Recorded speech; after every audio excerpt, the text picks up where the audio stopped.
Welcome back to the new adventures of the monad. In this presentation, we are going to rattle through and look at the remaining 3 Atlantean sub-races. These are the original Semites, the ancient Akkadians, and the Mongolians. We are dealing with what is euphemistically called the yellow races. It would be a mistake to equate the names of these sub-races to the names in current use for racial groups in the Arab world and Central Asia. The groups founded in these locations are a remnant of these Atlantean sub-races, but what we see today is not easy to equate with what you would have found as the 4th root race cycled through its last 3 sub-races. The 5th sub-race of original Semites arose in the mountainous country now represented by Scotland, Ireland, and some of the surrounding seas. It is not exactly where we associate their remnant being today.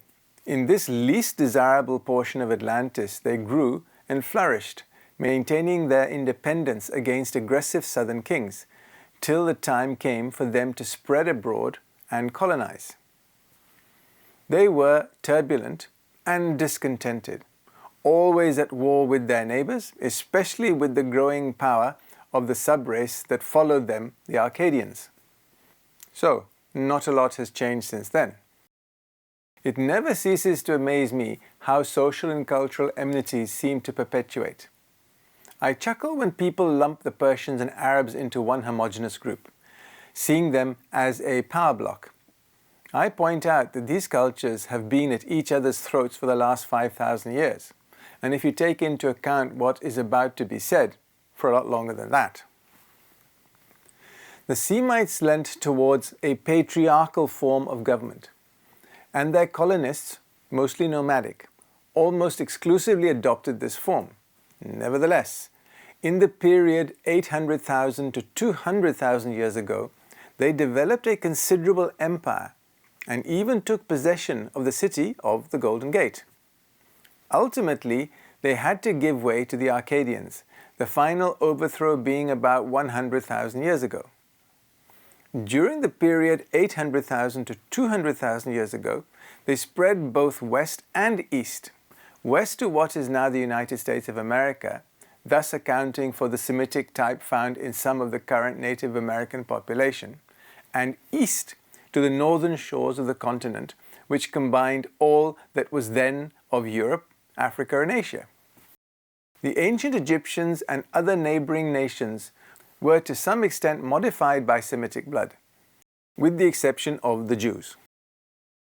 The only representatives of comparatively unmixed blood at the present day are the Kabyles, otherwise known as the Berbers, of the Algerian mountains. The Jews and the Berbers may not think they share a common heritage, but esoteric studies reveal something different to us. In addition to these normal emigrations, a special emigration was arranged by the Manu, this being the 5th sub-race, and therefore especially associated with the development of manas, or mind. It was from this sub-race that the nucleus of the 5th root race was to be formed. It is interesting to note that in numerology the number 5 represents the intellect. The tribes resulting from the segregation by the Manu traveled to the southern shores of the Central Asian Sea, where the first great Aryan kingdom was established. We will delve into this more deeply when we look at the next root race, the 5th. The Semites, although the second of the 4 later yellow sub-races, were comparatively white in complexion. In their language, they adopted a Toltec groundwork but modified it into a language of their own. This is how we trace language and migration patterns today. It is when you come to isolated relics like the Basque, the Sama people, and the Hungarians that you come unstuck. Why? Because these groups represent an earlier migration of Atlanteans, and so we cannot trace their common ancestry within the framework of our current historical knowledge. So, with that said, let's jump into the next subrace. The sixth or Akkadian subrace arose after the Great Catastrophe 800,000 years ago in the land east of Atlantis, about where Sardinia is today. Soon, however, they overran the now diminished continent of Atlantis. They fought with the Semites both on land and sea, with large naval fleets being used on both sides. About 100,000 years ago, they finally vanquished the Semites, setting up a dynasty in the old Semite capital and ruling the country wisely for several hundred years. They were a great trading, seagoing and colonizing people. They were law-abiding, lived in settled communities, and produced an oligarchical form of government. Like Sparta in modern times, they had a dual system of two kings reigning in one city. They made great advances both in astronomy and astrology. Spreading eastward, they occupied what later became the shores of the Levant, modern-day Palestine and Lebanon, reaching as far as Arabia and Persia and helping to people Egypt. The early Etruscans and Phoenicians, including the Carthaginians and the Sumero-Akkadians, were branches of this race, while the Basques of today are probably principally of Akkadian origin. As mentioned earlier, this is why the Basques are so difficult to place in the modern European language group. In early Akkadian days, about 100,000 years ago, a colony of initiates founded Stonehenge in what was then the Scandinavian part of Europe. The priests and their followers belonged to an early strain of Akkadians and were taller, fairer and longer-headed than the aboriginals of the country, who were of mixed descent but mostly degenerate descendants of the Romoals. The rude simplicity of Stonehenge was intended as a protest against the extravagant ornamentation and over-decoration of the Atlantean temples of that time, where the inhabitants were worshipping their own images. Stuff that into the socks of the modern-day Druids, who think they are resurrecting religious and cultural practices relating to these enigmatic structures. Growing up not far from Stonehenge, I would look at these massive stones and think to myself that there was no way a bunch of semi-naked barbarians with a propensity to paint themselves blue would be capable of erecting these stones, let alone dragging some of them hundreds of miles away from quarries in Wales. The Akkadians, the third of the later four yellow subraces, were similar to the Semites regarding their skin color, adopting a Toltec groundwork. They modified that language until they produced one of their own. All the Atlantean languages were agglutinative, modern Chinese being the nearest surviving relic.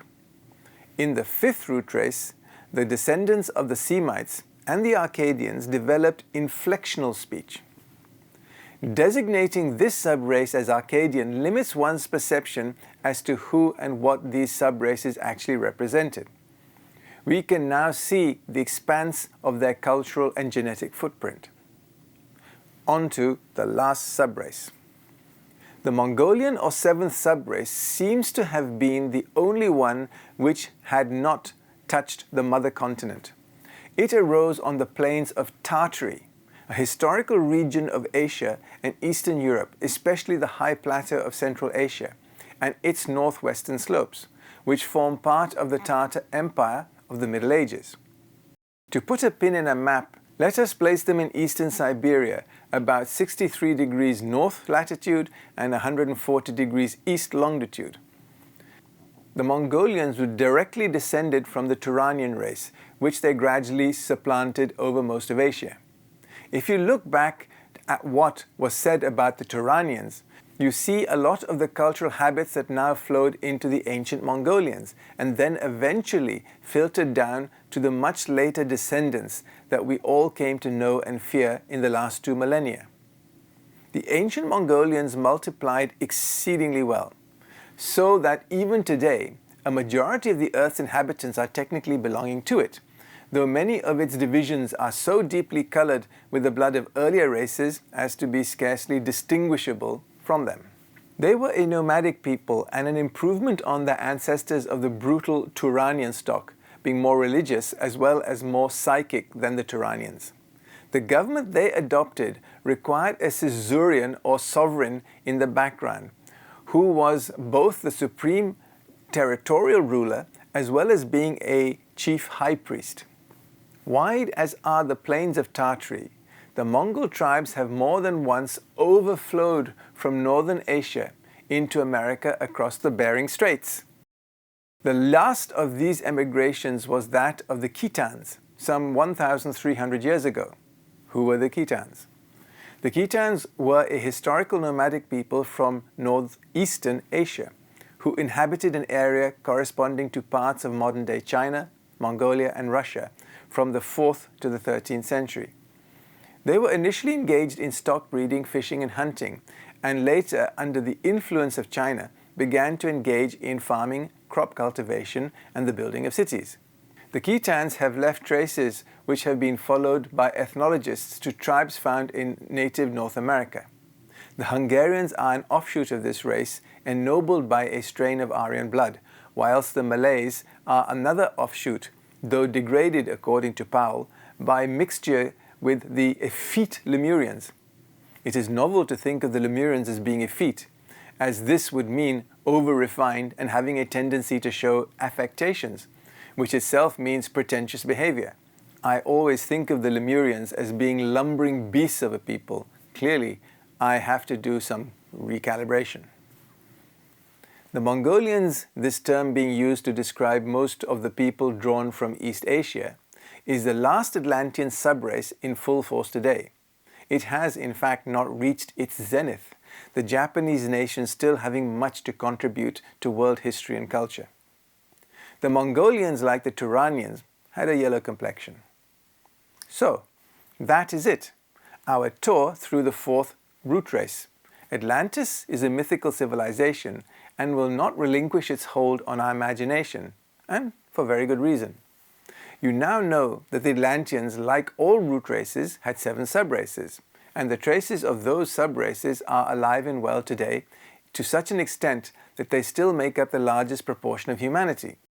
Although Scott Elliott and Powell do not talk about it, the tribes and cultures found in sub-Saharan Africa are also remnants of Atlantean stock from the earliest sub-races, and in very few parts of the world there is the faintest echo of the Lemurian root race.